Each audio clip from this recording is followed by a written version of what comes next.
Tengan un buen saludo todos el día de hoy. Yo y mi grupo vamos a explicar la bioquímica de la señalización neuronal y sus elementos. Bueno, los integrantes del grupo uno son Gavidia Oliva Churi, Ávalo Aguirre Anderson, Palacios Pasos Andrea y Miranda Alejandro. Y daremos a conocer el asesor, que es el profesor Ikanake Ordinola Daniel. El índice. Bueno, primero daremos a conocer la morfología de la neurona, como la definición, una presentación y la introducción de este tema. Posteriormente daremos a conocer los tipos de neuronas, explicar su estructura y la bioquímica de cada uno.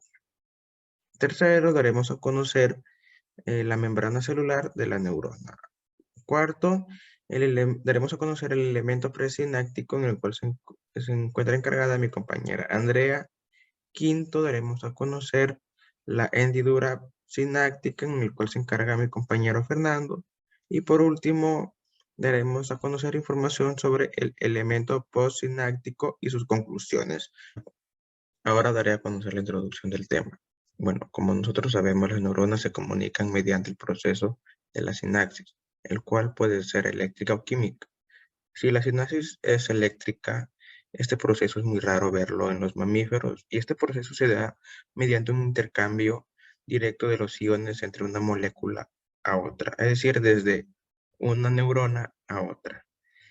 Bueno, este proceso también se utiliza la razón de que se requiere el contacto de las dos membranas y también puede ser bidireccional, es decir, que los iones pueden pasar de un lado a otro indistintivamente. Y si la síntesis es química, las neuronas utilizan los neurotransmisores, los cuales utilizan un líquido que es soltado por los botones terminales del axón en medio de las neuronas en el líquido, y los neurotransmisores se difunden en ese medio líquido y establecen la síntesis entre las neuronas receptoras, dando el mensaje químico como veremos más adelante. Bueno, los neurotransmisores van a originar potenciales postsinápticos que son breves despolarizaciones o hiperpolarizaciones, es decir, que van a aumentar o a disminuir la frecuencia de descarga del axón. Bueno, como decía, van a aumentar o a disminuir la frecuencia de la carga del axón de la neurona postsináptica. Bueno, la neurona transmisora del mensaje es llamada como la neurona presináptica y sus terminales son los terminales presinápticos, y esta neurona era la encargada de que se fabrique el neurotransmisor y posteriormente lo va a empaquetar en pequeñas vesículas sinápticas que están rodeadas de las membranas, están rodeadas de membranas en las terminales nerviosas. Y continuando con la exposición, ahora daré a conocer qué son las neuronas. Bueno, las neuronas. Las neuronas junto con las células gliales forman el sistema nervioso central y el sistema nervioso periférico, con los cuales los animales pueden comunicarse con el exterior y tanto captando los estímulos como emitiendo señales, y también permite mandar información a los músculos. Las neuronas conectadas entre sí forman circuitos y se comunican mediante el proceso de sinapsis, el cual expliqué anteriormente. Bueno, su morfología. Su morfología de una neurona es típica, tiene que contar con un núcleo, el cual se encuentra en el soma. Bueno, ahora me voy a encargar de explicar la morfología. Bueno, una neurona típica consiste con un núcleo en el cual se encuentra localizado en el soma y un pericarión que alberga los organelos celulares típicos que tiene una célula eucariota, como el aparato de Golgi y entre otros organelos. Y también encontramos a las neuritas. Bueno, esto es generalmente en el axón y en varias dendritas. Bueno, estas neuritas son las encargadas, estas neuritas son las que emergen del pericarión. Bueno, como dije anteriormente, en el soma se presenta un núcleo en el cual se encuentra la información genética, por lo tanto es responsable de comandar los procesos neuronales. Y al igual que otras células, también presentan organelos tales como las mitocondrias y el aparato de Golgi. Bueno, las dendritas. Bueno, las dendritas, estos son aquellos de menor tamaño en los cuales tienen muchas ramificaciones, como si fuesen raíces de un árbol. Bueno, la membrana de las múltiples dendritas posee receptores cuya función es recibir los neurotransmisores, que son moléculas provenientes de otras neuronas y que permiten comunicarse. Bueno, posteriormente encontramos el axón, que es una hendidura larga y cilíndrica, en el cual se encarga de propagar el potencial de acción hacia otras células, o es decir, hacia otras neuronas. Bueno, cercano ahí hay una región más distal, en el cual la zona se encuentra ramificada, dando el origen a las acciones terminales o también conocidos como los telotendrones. Bueno, la región de comunicación con otras neuronas es el área denominada de sinapsis. Estos telotendrones presentan un abultamiento denominado como el botón sináptico que son una estructura encargada de almacenar las vesículas cargadas de neurotransmisores y también son denominadas como vesículas sinápticas. Y posteriormente encontramos a los filamentos, que son los encargados, que los filamentos en los cuales son intermedios y los cuales dan forma a la neurona, y por los microtúbulos se encargan del transporte de sustancias desde el soma hasta las regiones más vitales de la acción, como por ejemplo el transporte de las vesículas sinápticas. Estructura de la neurona. El axón es una prolongación alargada de forma tubular que tiene longitud variable, tiene conducción centrífuga, es decir, aleja el impulso nervioso del cuerpo neural. Cuando los axones son gruesos y recorren una distancia importante, están rodeados por una vaina aislante llamada vaina de mielina, que aumenta su velocidad de conducción. La vaina presenta interrupciones llamadas nodos de Rambier. El tipo de neuronas, de acuerdo con la configuración de sus partes, se distinguen distintos tipos morfológicos de neuronas que representan verdaderas adaptaciones morfológicas para cumplir funciones especializadas. Arriba de izquierda a derecha es unipolar, pseudounipolar y bipolar. Abajo de izquierda a derecha, varios tipos de neuronas multipolares, por ejemplo la netroneurona espinal recibe impulsos en un árbol dendrítico relativamente corto.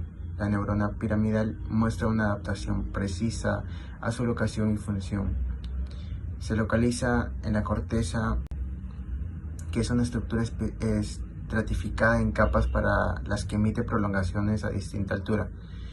Tiene un axón largo que forma parte de las vías de proyección y un soma voluminoso para producir los metabolismos y la energía necesarias para mantener y cumplir con su función, que es la conducción de impulsos nerviosos a distancia.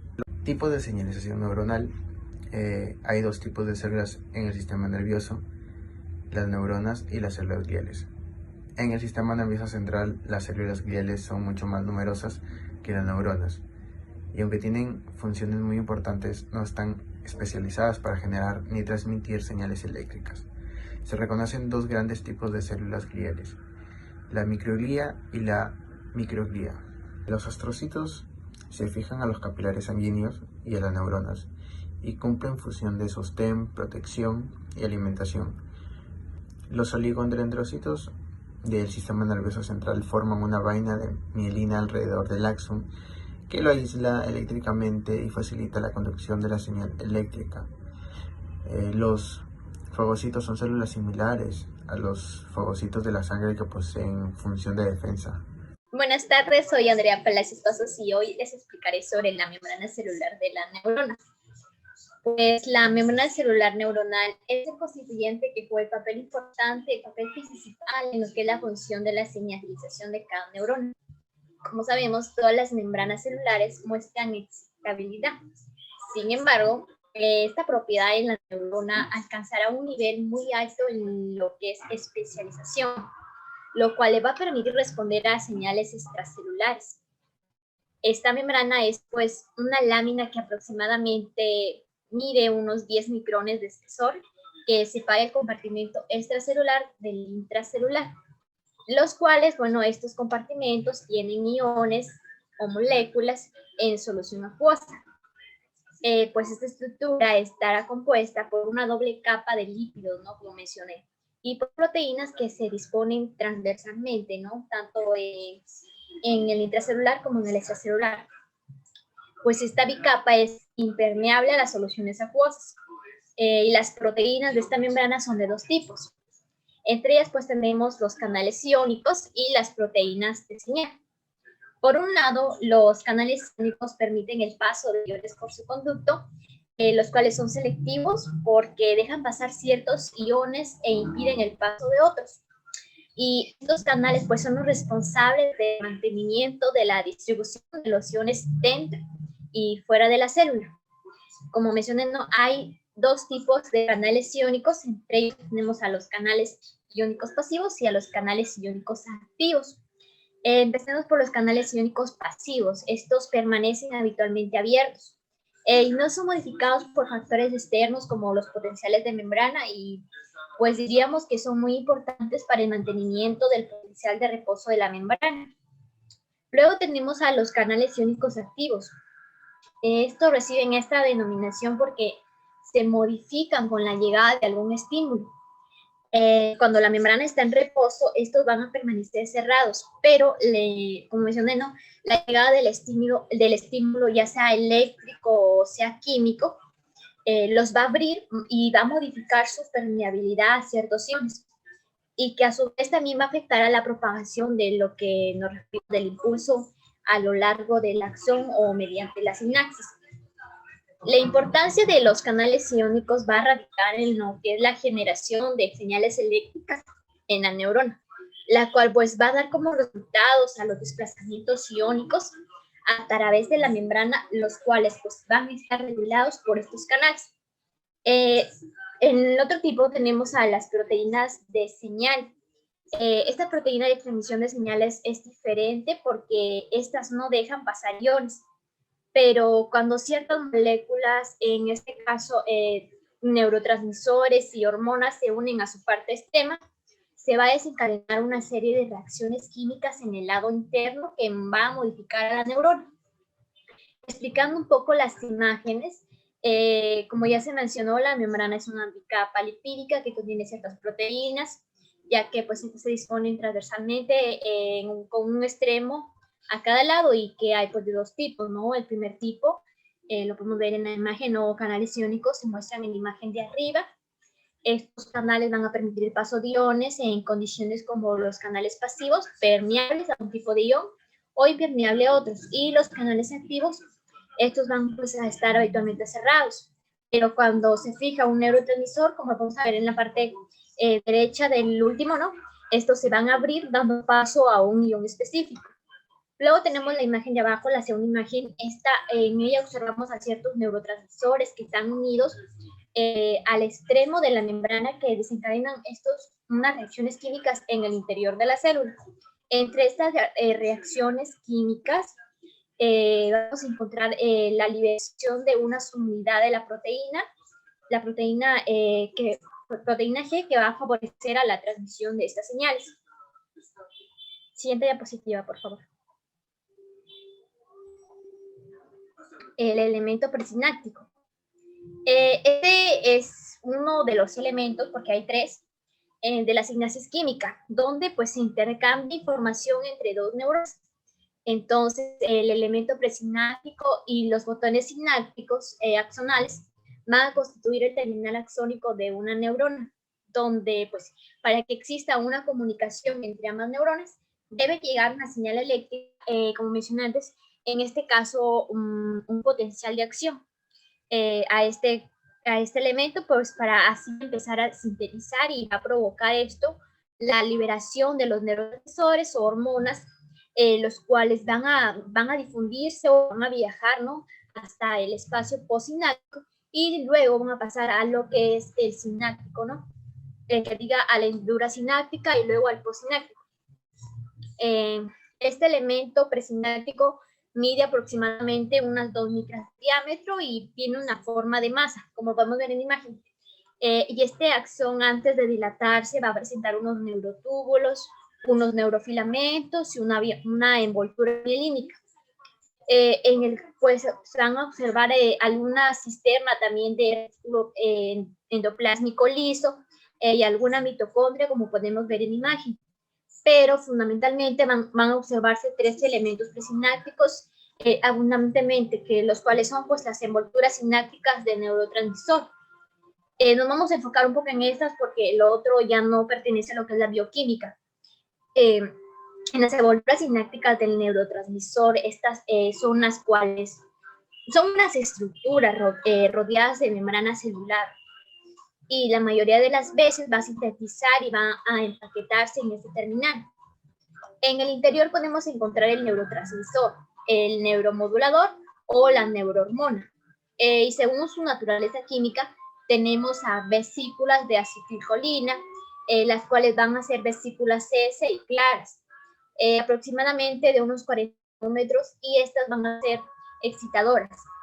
También existen las vesículas cetocolamina, que suelen ser densas. Y luego tenemos a las de serotonina y las vesículas GABA, las cuales pues suelen ser vesículas F y claras. En este caso, estas van a ser inhibidoras. Luego tenemos la regía sináptica como segundo elemento y la densificación de la membrana presináptica como un tercer elemento de lo que es referente a los elementos presinápticos. Lo que corresponde a hendidura sináptica tiene de 20 a 30 milímetros de anchura, es variable. Puede o no haber material en la hendidura. Si existe ese contenido mucopolisacárido proteico, hay moléculas NK e integradoras que pueden denominarse material cementante cuando es denso, muy denso. Muy buenas tardes, mi nombre es Anderson Jaciel Balaguirre y hoy les voy a hablar sobre el elemento posináptico. El elemento posináptico también se le conoce como receptores de membrana en la membrana de la neurona posináptica, y aquí se acumulan los receptores para los neurotransmisores.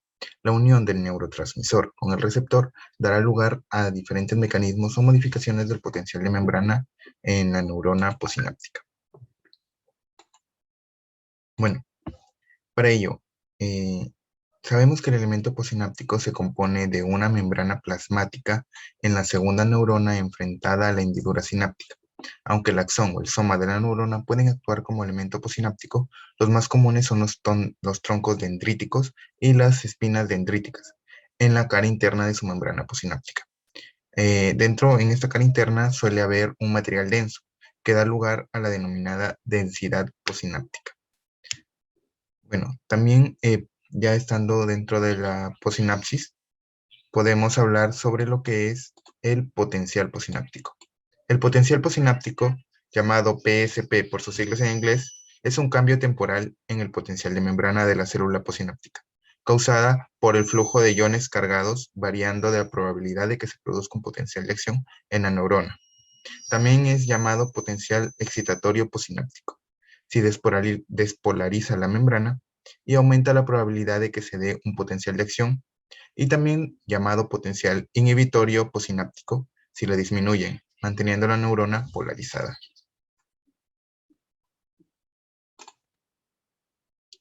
Muy bien, continuando tenemos lo que son los neurotransmisores.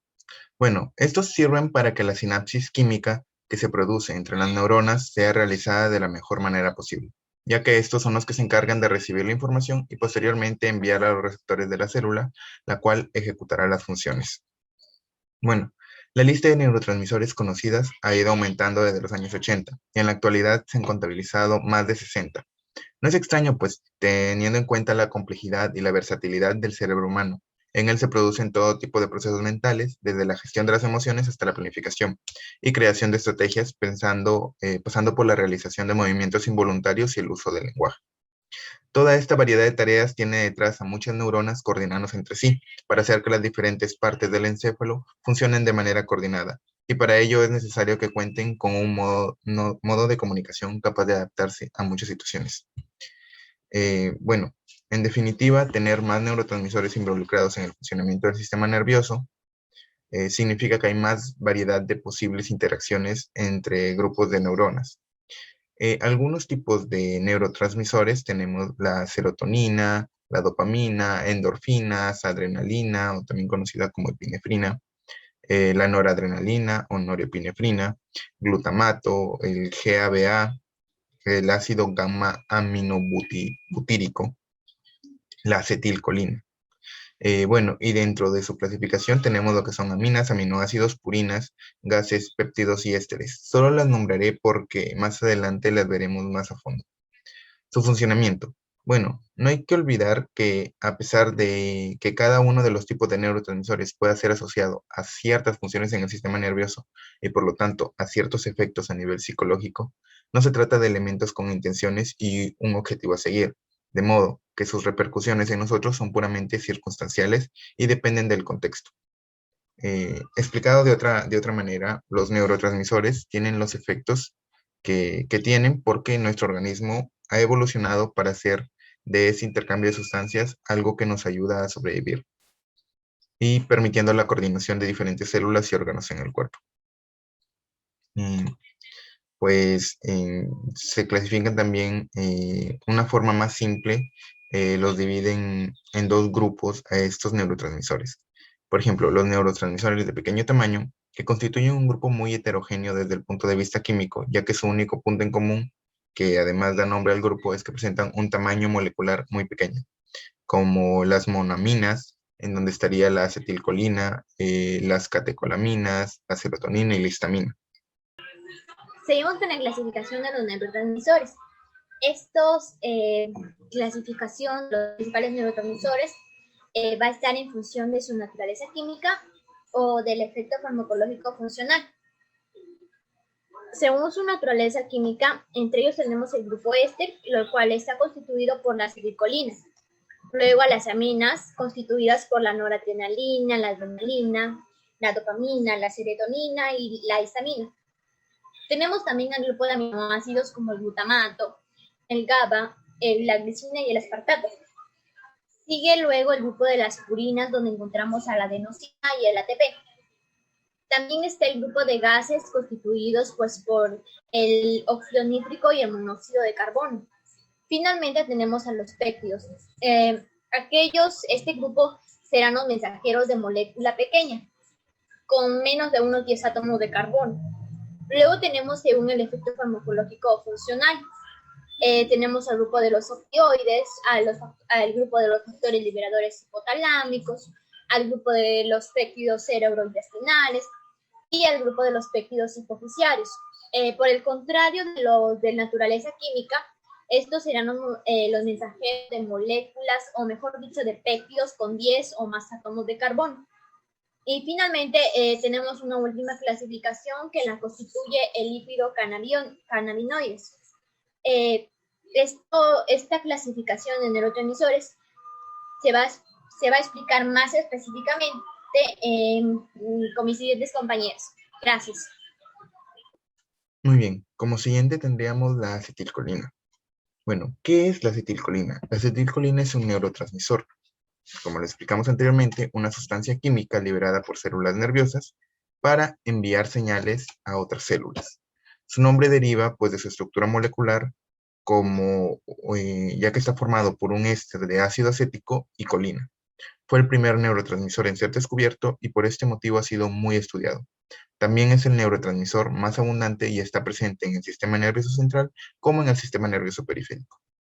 La acetilcolina es el principal neurotransmisor del sistema nervioso autónomo y tiene muchas funciones importantes, como por ejemplo contraer la musculatura lisa, dilatar los vasos sanguíneos, aumentar las secreciones corporales y disminuir la frecuencia cardíaca. Bueno, ¿qué hace la acetilcolina? La acetilcolina cumple tanto con funciones excitatorias como inhibitorias, lo que significa que puede acelerar y ralentizar las señales nerviosas. Por ejemplo, en el sistema nervioso central, su función principal es excitatoria, ya que es la encargada de modular el funcionamiento de diversas neuronas en las áreas del cerebro que controlan la motivación, excitación y la atención. Es un neurotransmisor clave para mantener la memoria y fomentar el aprendizaje, además de promover la neuroplasticidad cerebral y el deterioro crítico de la vía colinergénica en el sistema nervioso central. También se ha asociado con la aparición de la enfermedad del Alzheimer. Bueno, En el sistema nervioso periférico, la acetilcolina es una parte muy importante del sistema nervioso autónomo, ya que transmite las señales entre los nervios motores y los músculos, contribuyendo a la contracción de los músculos cardíacos, esqueléticos y lisos. Actúa en las uniones neuromusculares, permitiendo que las neuronas motoras activen la acción muscular. Por ejemplo, el cerebro podría enviar una señal para mover la pierna izquierda. La señal es transportada a través de las fibras nerviosas hacia las uniones neuromusculares. Una vez allí, la señal es transmitida por la acetilcolina, desencadenando la respuesta deseada en los músculos específicos.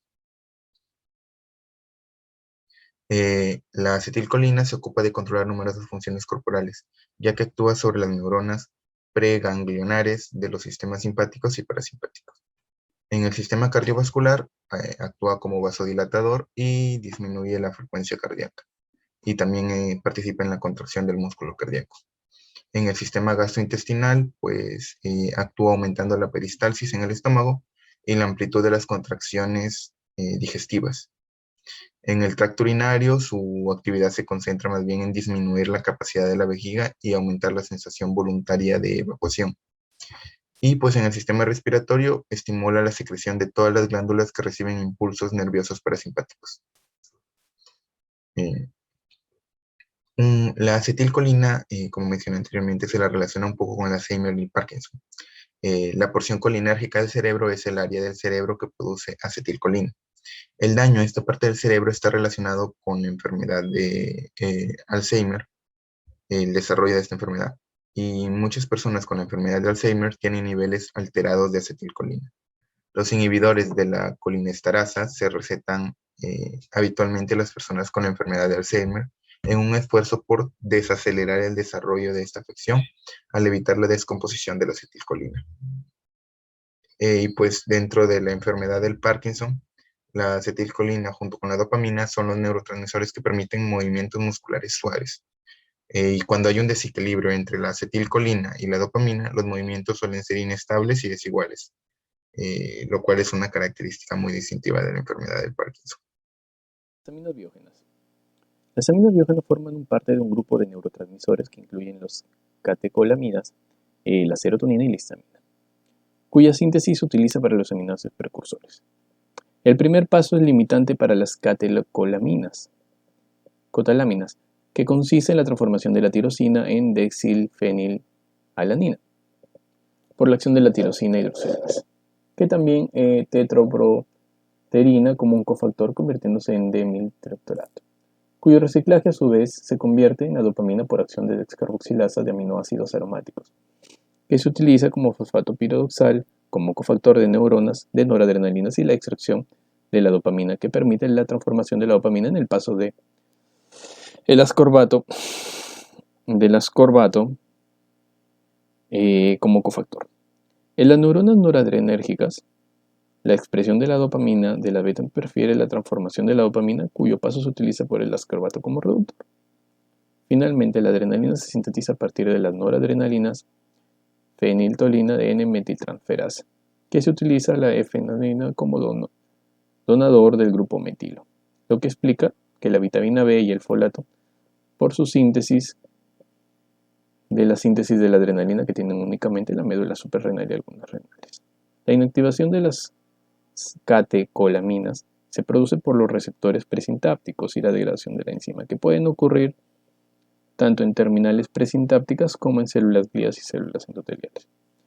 La degradación de las catecolaminas, al igual que la serotonina, puede empezar por la diseminación oxidativa del carbón que tiene un grupo amino y reacción de catalida del monoaminoxidasa por el metilo del grupo hidroxilo en meta respecto de la cadena de carbonos del grupo catecol cataliza la catelocoltransferasa. Existen isomerasas del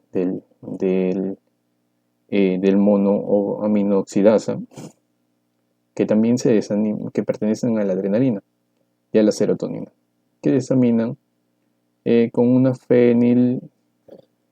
una fenilaminas, ¿no? La degradación de cualquier catecolamina puede comenzar indistintamente por una de las reacciones donde dan lugares a diversos productos de la degradación. En cualquier paso de la dopamina, el producto es ácido de homovalánico. Y en el caso de la adrenalina o noradrenalina, el ácido manádico.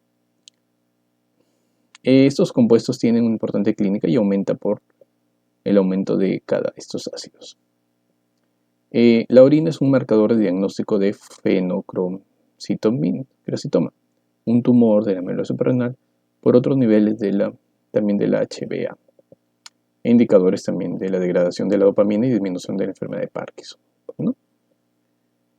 La síntesis de la serotonina utiliza los triptófanos como precursor de la hidroxil 5-hidroxitriptofano. Las enzimas son muy similares a la tirosina hidroxilasa. La descarboxilación por acción de la descarboxilasa de aminoácidos puede ser serotonina. La degradación de la serotonina transcurre exclusivamente a través del MAO, dando como producto final el ácido 5-hidroxilacetato. La histamina se sintetiza a través de la histamina descarboxilasa, que se utiliza a través del piroxal como cofactor. La histamina liberada de la síntesis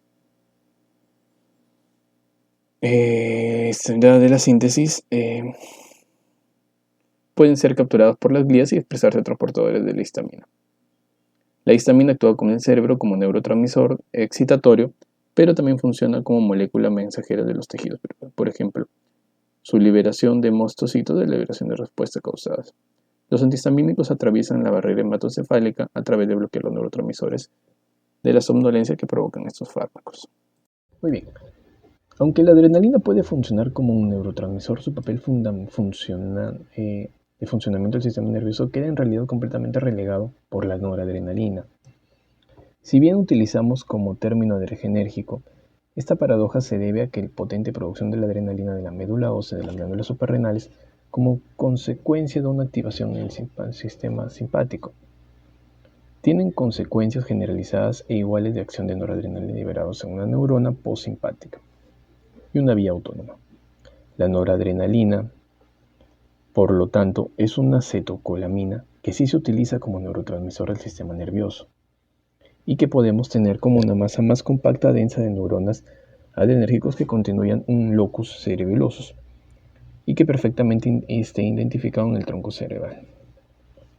Precisamente es este locus cerebelosus que también en otras áreas noradrenalérgicas inferiores del núcleo del tracto solitario, desde el punto que surgen dos grandes fascículos de producción de antecedentes, el fascículo noradrenérgico dorsal y el ventral.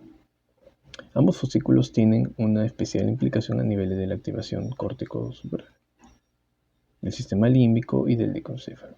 Asimismo, proyectan desencadenante formación de la médula ósea principal, extrusión, regulación de la vigilia, de la vigilia, y particularmente la activación de la vigilia y defendiendo claramente los niveles de atención, de emoción, de hiperexcitabilidad y por lo tanto la recuperación conductual de tremenda significativa. Bueno, es la división sináptica del sistema nervioso que se puede dar.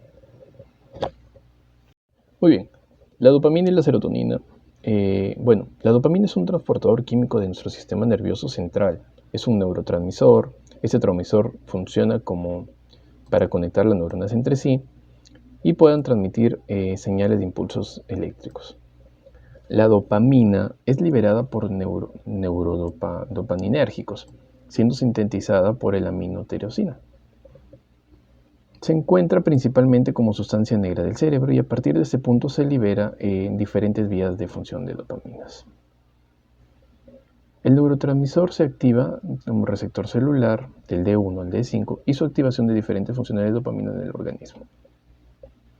La dopamina es uno de los neurotransmisores más importantes del cerebro y por ello se ve implicado en varias funciones. Su implicación es debido a que ese neurotransmisor se haya distribuido en diferentes regiones del cerebro, permitiendo la acción de múltiples funciones y activaciones de muy diferentes tales como el movimiento. La dopamina está implicada en el movimiento, motores, y por ello en niveles óptimos sustancias son necesarias para el funcionamiento motor. Un déficit de dopamina puede generar ganglios basales, los cuales permiten el movimiento que podrían manifestar enfermedades de Parkinson. procesos cognitivos, la presencia de la sustancia del hipocampo y corteza cerebral se produce la implicación de la memoria. La atención y el aprendizaje es por ello que frente a un déficit de dopamina en nuestro organismo, las personas pueden experimentar un deterioro de la memoria y la atención de procesos del aprendizaje. Sensación de placer. La dopamina es la obtención de la sensación de placer y quizá la función más común conocida por la sustancia. La dopamina también es segregada por el sistema límbico, lo cual permite experimentar funciones de sensación de placer.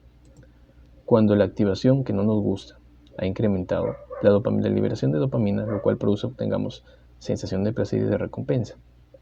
Del mismo modo, hay sustancias como drogas o la comida y acciones como el sexo que aumentan la secreción de la dopamina. Por ello que se hacen abusos de estas sustancias. Bueno, algunas drogas como la cocaína y las anfetaminas inhiben la función del organismo en la reabsorción de la dopamina, comportándose tales como concentraciones de nuestro organismo elevada, cuya sensación del placer y crecimiento es posiblemente una mayor adicción. Toma de decisiones. Se encuentran cantidades de dopamina en la corteza prefrontal del cerebro, la cual se encarga de las funciones ejecutivas. Y regulación del sueño. La dopamina se encarga de decirnos que tenemos sueño y cuántas horas llevamos sin dormir, debido a esta implicación del ritmo circadiano con la liberación de la melatonina. En tanto a la serotonina, es igual una dopamina de un neurotransmisor de nuestro sistema nervioso, conocido como el 5-HT, que implica principalmente que el cerebro y los intestinos plaquetas. Esta hormona es conocida comúnmente como la hormona de la felicidad, ya que implica que las emociones, el estado de ánimo y otros neurotransmisores como la dopamina y la adrenalina regulan el sistema del estado de ánimo. También han visto que implicaban el control del apetito, precursores de la melatonina que contribuyen a la regulación del sueño, vigilia y la intervención del libido, del deseo sexual y otras funciones. Funciones de la serotonina: implicación en la digestión. En el estómago y intestino que se hayan elevado las cantidades de serotonina, la cual se vea implicado en un control de la función del intestino y sus movimientos. Regulación del estado de ánimo. La serotonina es conocida como la hormona de la felicidad porque puede afectar el humor y la aparición de ansiedad y felicidad. Por este motivo, los bajos niveles de serotonina están relacionados a una depresión y el abuso de sustancias ilegales que aumentan sus niveles de éxtasis o LSDA, que producen como una alteración del estado de ánimo. Función sexual. La serotonina tiene como implicación el deseo sexual. Frente a los bajos niveles de serotonina se produce un aumento del deseo, mientras que los niveles altos inhiben este. La regulación del sueño. La dopamina, esta hormona, se cumple como la función de la regulación del sueño debido a la implicación del ritmo circadiano y el control sobre la creación de la melatonina. Temperatura corporal. Ayuda a regular esa temperatura corporal, realiza la función de mantenimiento de temperatura, es función importante debido a la variación de los grados corporales. Eso es con respecto a esto. Los cannabinoides, neurotransmisores cannabinoides, también denominados endocannabinoides, poseen una denominación como consecuencia del criterio farmacológico, de forma similar a la que los opiáceos se consideran receptores agonistas exógenos del principal cannabinoides. El alfa-tetrailcannabinol y sus receptores, cuando descubrieron el endocannabinol, químicamente neurotransmisores cannabinoides de las acetilcominas, por lo tanto se le puede considerar como derivado de los lípidos. Los endocannabinoides se sintetizan en la neurona postsináptica y se difunden y actúan de la neurona presináptica, donde inhiben la liberación de neurotransmisores sinápticos. Por ello, los neurotransmisores también se le denominan neurotransmisores retrógrados. La alanamida ha sido utilizado en los primeros neurotransmisores de la familia que se dio caracterizado. Esos compuestos receptores reciben la misma denominación genérica de los cannabinoides, que al menos existen tipos de CB1 y CB2. Ambos receptores inhiben el ciclo a través de la proteína G1 y actúan sobre los cannabinoides, los canales de calcio y de sodio, dependiente del voltaje. La distribución no exclusiva del sistema nervioso, los receptores CB1 se encuentran en el sistema nervioso de los ganglios basales y el sistema límbico del cerebelo, y también se localizan en el sistema inmunitario reproductivo del digestivo. Los CB2 también señalizan a través del MPK. Y estos son extendidos a través del CB1 y el sistema nervioso que se encuentran en el pulmón, vaso y en el caso de los órganos masculinos, pues, ¿no? Los efectos del eusorbizantes, analgésicos y antiinflamatorios anticonvulsionantes de los neurotransmisores se les ha llevado terapéutico para paliar en síntomas asociados a cáncer o esclerosis múltiples, así como para combatir vómitos o por la quimioterapia. El hecho de los que cannabinoides tengan un efecto orexigénico también ayudan en el tratamiento de las situaciones abiertas en las posibilidades del uso terapéutico. Bueno, para culminar mi exposición voy a explicar los aminoácidos. Bueno, los aminoácidos tienen un grupo amino y un grupo carboxilo, en los cuales existen muchos aminoácidos, pero muy pocos son los que tienen la función como neurotransmisores del sistema nervioso. En uno de ellos encontramos el glutamato, que es el aminoácido excitatorio más común en el sistema nervioso. También encontramos el ácido gamma y amugórico, en el cual es el neurotransmisor inhibitorio más común en el cerebro, y mientras que la glicina es el neurotransmisor inhibitorio de la célula espinal. Bueno, el glutamato es el principal neurotransmisor del sistema nervioso y es el responsable del 75% de la transmisión excitatoria.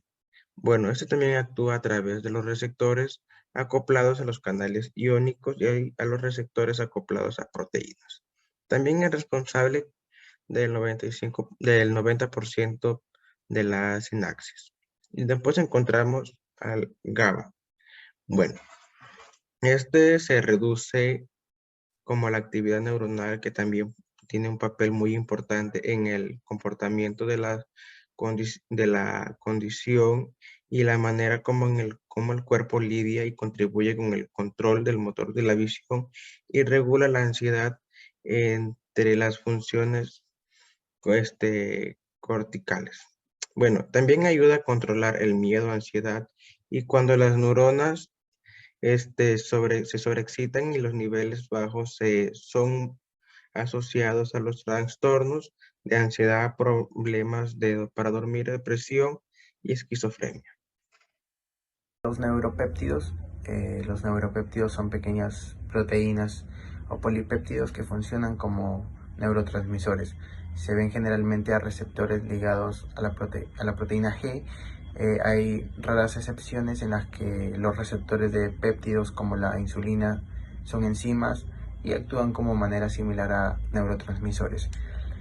La estimulación de los receptores acoplados a la proteína G produce respuestas más lentas que la estimulación de los canales regulados por ligandos, ¿no?